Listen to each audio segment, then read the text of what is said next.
जय श्रीराम. तर आपण दुपारी एक ट्रेड टाकला होता. तर त्याच्यानुसार आता आपण 4 आवरवर त्याला ॲनालाइज केलेलं. त्याच्यामध्ये काय होतं, आपण त्या ट्रेड मागचं लॉजिक लॉजिक पहिल्यांदा बघून घेऊया. त्या ट्रेडमध्ये हा लो आहे, इथनं अपसाईड एक मुवमेंट आली पहिल्यांदा.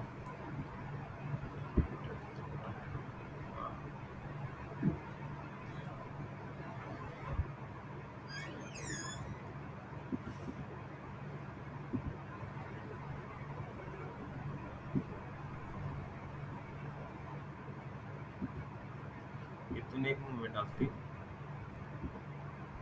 मार्केटने एक अपसाईड मुवमेंट दिलेली.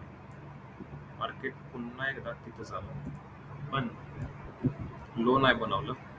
ह्या जो पहिला हाय होता त्याला सपोर्ट म्हणून ॲक्ट केल्यानंतर मार्केट वर गेला आणि तिथून हायर हाय बनवत म्हणजे मार्केट परत एक खाली आलं, वर गेलं, परत खाली आलं, परत वर गेलं, म्हणजे हायर हाय क्रिएट केला.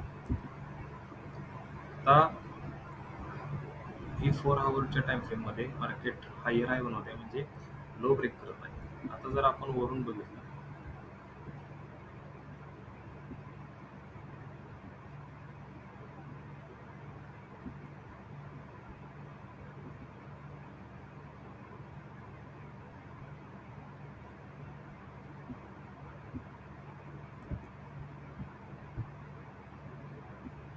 आता आपण जर वरून बघितलं तर मार्केट पूर्ण प्रेशरवर ह्यो मार्केटचा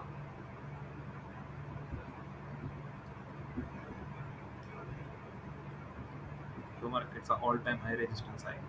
तिथून मार्केटनं काय केलं, लोवर लो बनवायला चालू केलं. हा लो, सेकंड लो, आणि नंतर एक हाय बनवला, त्याच्यानंतर वर गेला, त्याच्यानंतर एक हाय बनवला. ह्या लोला ब्रेक नाही केलं आणि हाय बनवून मार्केटनं असं डब्ल्यू पॅटर्न तयार करून एक अपसाईड मध्ये गेली. तर आपण काय इथं प्लॅन केलेला की आपलं प्लॅनिंग असं होता, एक मिनिट,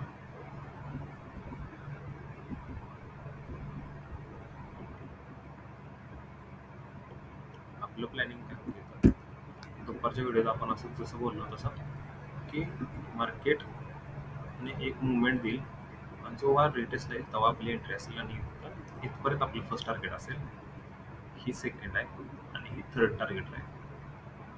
असं आपलं टार्गेट इथं फिक्स दुपारी म्हणून मी बोललं नव्हतं, पण हे असं टार्गेट आता एक्सपांड केले आहे. तर ज्याप्रमाणे आत्ताची करंट कंडिशन आहे त्याप्रमाणे असं वाटतं की मार्केट या 2450 2460 पर्यंत तरी सहज आहे, ह्या लेवलपर्यंत. आणि इथून मग आपण नेक्स्ट प्लॅन करू की कुठपर्यंत होल्ड करायचा त्याला. आता आपण 1 आवरमध्ये बघूया. 1 आवरमध्ये काय झालं, मार्केटनं ब्रेकआउट दिला. ब्रेकआउट नंतर रिटेस्टला जेव्हा आलं तेव्हा 15 मिनिटमध्ये कॅन्डल बघा कशी बनल्या, सॉरी 5 मिनिटमध्ये. 5 मिनिटची जी कॅन्डल आहे ती पूर्ण खाली जाऊन वर क्लोज झाली. त्याच्यामुळे आपण त्या एंट्री घेतली आणि त्याला आता होल्ड करत आहे. तर त्यात आपल्याला आतापर्यंत कमीत कमी 150 पिप्सची मुवमेंट आपल्याला भेटली आहे. आणि त्याला आपण कमीत कमी 600-700 पिप्सपर्यंत आपण होल्ड करणार आहे त्याला. तर बघूया आपला प्लॅन सक्सेसफुल ठरते का, कसा ठरते, बरोबर आहे का. आणि आपण जर डेलीत बघितलं तर डेलीमध्ये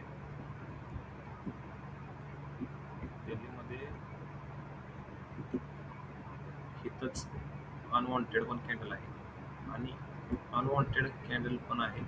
आणि तुम्ही जर बारकाईनं बघितलं तर मार्केट एक स्पाईक देऊन परत वर गेलं, त्यानंतर खाली आलं आणि ह्याच सपोर्टला इथंच सपोर्ट म्हणून रिॲक्ट करतो आणि तिथूनच एक मुवमेंट अपसाईड आली आहे. आपण आता ते होल्ड करू, बघू आपलं टार्गेट बनवून ठेवा, तुम्हाला कळेल तसं. थँक्यू.